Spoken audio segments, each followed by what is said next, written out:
Good morning, everyone. We have, do we not, the relics of many saints.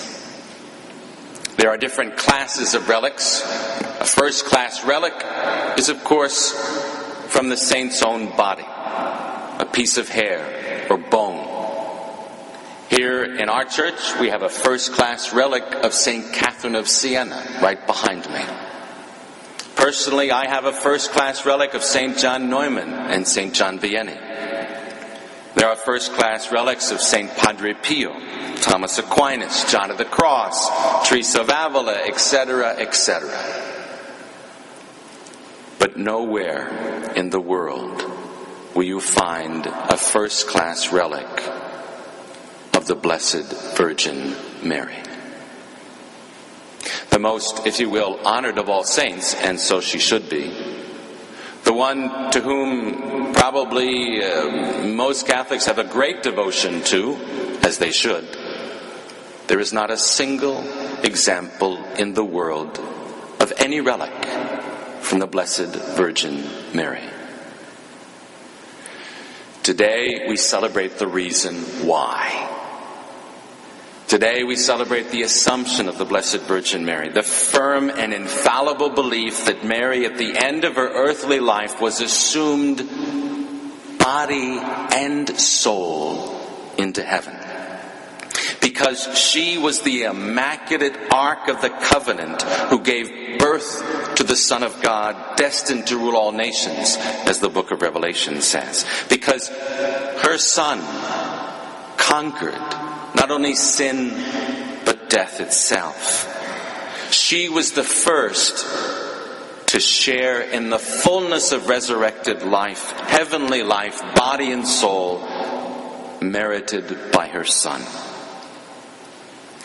Pope Pius XII, in his papal bull of 1950, and I love the name of it, Munificentissimus Deus. It's my favorite word, Munificentissimus Deus. When he declared dogmatically and infallibly that Mary was assumed body and soul into heaven, he said, "Finally, the Immaculate Virgin, preserved free from all stain of original sin, when the course of her earthly life was finished, was taken up, body and soul, into heavenly glory." This is why there are no relics. What does the Assumption mean for you and me?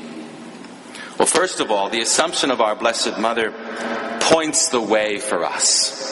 It says that's where we're meant to be as well. And at the end of time, at the resurrection of the body, our souls will be united with our resurrected body. And if we've lived a life in accord with Christ, as Mary did, we too will enjoy what she is now enjoying, body and soul in heaven. So the Assumption points the way. It's a sign of what someday God wishes of us. Also, the Assumption shows us the way. This feast gives us the message of complete freedom from sin.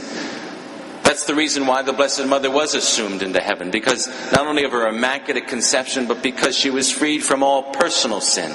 She didn't sin at all during her lifetime, and didn't suffer then the corruption of the body, which is a direct result of sin.